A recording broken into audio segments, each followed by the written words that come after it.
যে আমাদের হিন্দুদের মন্দিরে আমাদের মাদ্রাসার ছাত্ররা রাত জেগে পাহারা দেয়, আমাদের হুজুররা রাত জেগে পাহারা দেয়। একদল চলে গেল, আরেকগুলো সে দখল করলো।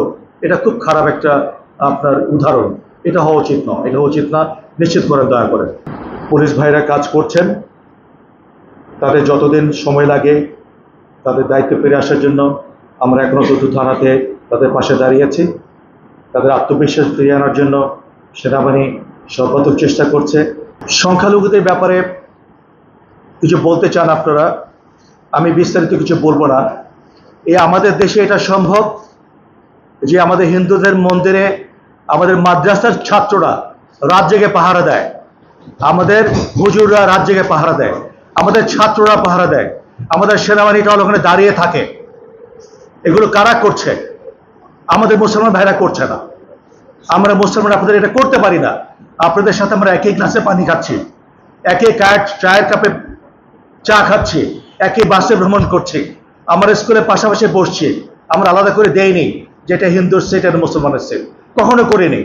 ইউনিভার্সিটিতে আমরা কখনো বলিনি আপনি হিন্দু আপনি ওই জায়গায় বসেন, বাসে বলিনি আপনি হিন্দু আপনি ওখানে যান। আপনার মসজিদে আমি কেন আগুন দিতে যাব? আপনার বাড়িতে আমি কেন আগুন দিতে যাব? আপনি আমার ভাই, আপনার প্রতি আমার মহব্বত অনেক বেশি।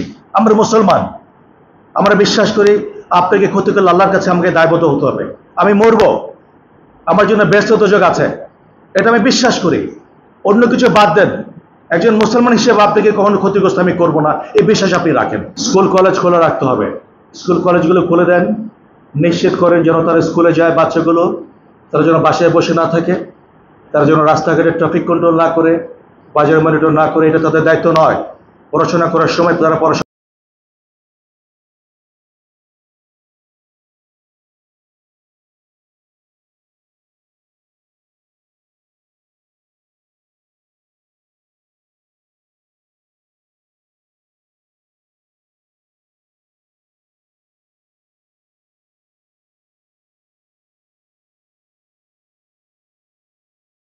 এটা গ্রহণযোগ্য নয়।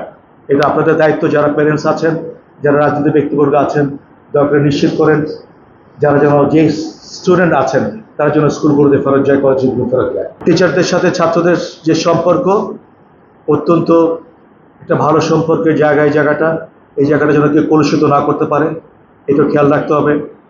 তারা আমাদের বাবার পরে, তারা আমাদের শিখিয়ে বড় করবেন, তাদের দোয়ায় আমরা সামনে এগিয়ে যাব। তারা যেন কোনো টিচারকে অপমান না করে, এই পরিবেশটা নিশ্চিত করার দায়িত্ব আপনাদের। এটা কোনো জায়গা দখল নয়, এটা কোনো জমি দখল নয়, এটা কোনো ফেরি দখল নয়। একদল চলে গেল, আরেকগুলো সে দখল করলো। এটা খুব খারাপ একটা আপনার উদাহরণ। এটা হওয়া উচিত নয়, এটা উচিত না। নিশ্চিত করেন, দয়া করে। এনজিওর কিস্তি প্রথমবার বিকাশ পেমেন্ট করলেই 20 টাকা ইনস্ট্যান্ট ক্যাশব্যাক। আমাদের জেলাতে যত কিছু হোক না কেন, আমরা কোনোভাবে যেন রাস্তাঘাট বন্ধ না করি। সমস্ত প্রতিবাদ মিছিল মিটিং রাস্তার বাইরে হবে, লাইফলাইন বন্ধ করা যাবে না। আমি পুলিশ ভাইদের অনুরোধ করছি, আপনারা দরকে তাদের বুঝাবেন। মিছিল মিটিং এলাকার মধ্যে কোনো কিছু থাকলে আমাদেরকে জানাবেন, we will try to solve the problem. আপনারা জানেন যে অবৈধ অস্ত্র উদ্ধার অভিযান শুরু হয়েছে গত 4 তারিখ থেকে। ইনশাল্লাহ আমি যে ফিডব্যাকটা পেলাম, বৈধ লাইসেন্সধারী অস্ত্রগুলো ম্যাক্সিমাম জমা হয়ে গেছে। আমাদের এখানে 2-1টা বাকি আছে, বাট আপনারা খুব ভালো করে জানেন কাদের কাছে অবৈধ অস্ত্র আছে, কারা মাদক ব্যবসায়ী, কারা সন্ত্রাস এলাকাতে। আপনারা আমাদেরকে তথ্য দিয়ে সহায়তা করেন, আমরা তাদেরকে আইনের আওতায় নিয়ে আসি। আমরা পুলিশ মিলিটারি একটা অত্যন্ত ক্ষুদ্র অংশ। আপনারা এখানে থাকছেন, আপনাদের জন্ম এখানে, আপনারা যেটা জানেন আমরা সেটা জানি না। সুতরাং আপনাদের সহযোগিতা আমাদের খুব প্রয়োজন। আপনারা তথ্য দিয়ে আমাদেরকে সহযোগিতা করেন, আমাদের প্রতি যতটুকু সম্ভব আমরা সর্বাত্মক সহযোগিতা করব, যাতে আইন শৃঙ্খলা পরিস্থিতি আমরা নিয়ন্ত্রণে নিয়ে আসতে পারি। পুলিশ ভাইরা কাজ করছেন, তাদের যতদিন সময় লাগে তাদের দায়িত্ব ফিরে আসার জন্য আমরা এখনো দুটো থানাতে তাদের পাশে দাঁড়িয়েছি। তাদের আত্মবিশ্বাস ফিরিয়ে আনার জন্য সেনাবাহিনী সর্বাত্মক চেষ্টা করছে এবং আপনাদের পাশে আমরা সবসময় আছি।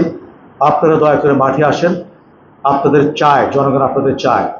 আর উনি যে কথাগুলো বলেছেন, মিথ্যা মামলা, মিথ্যা হয়রানি, মিথ্যাভাবে কাউকে অপদস্থ করা, এগুলো যেন আমরা না করি। আমরা জীবনে অনেক শিক্ষা পেয়েছি, আমরা যেন ভুল থেকে শিক্ষা গ্রহণ করি। আমি আপনাকে অনুরোধ করছি পুলিশ সুপার মহোদয়কে আমরা যেন ভুল থেকে শিখি, এমন কোনো ভুল যেন না করি যার দায়ভার আপনাদের বারবার আসে ভবিষ্যতে, সেটা আপনাদের জন্য কখনোই ভালো হবে না। শিল্প কারখানা এখানে মনে খুব বেশি নাই, শিল্প কারখানা নাই বললেই চলে, সুতরাং সেই থ্রেটটা আপনাদের কাছে নাই। সার্বিকভাবে আমি আপনাদেরকে এতটুকু অ্যাসুরেন্স দিয়ে যাচ্ছি, আমরা প্রতিনিয়তই এখানে যিনি ক্যাম্প কমান্ডার আছেন, যিনি অধিনায়ক আছেন, তার কাছ থেকে আমরা ফিডব্যাক নিচ্ছি। যে কোনো বিষয়ে আপনারা দয়া করে আমাদের ক্যাম্পকে জানাবেন, এমন কোনো পরিস্থিতি যেন সৃষ্টি না হয় যেটা নিয়ন্ত্রণের বাইরে চলে যায়। পরিস্থিতির সৃষ্টি হওয়ার আগে যেন আমরা অ্যারেস্ট করতে পারি, সেই সুযোগটা যেন আপনারা আমাদেরকে দেন।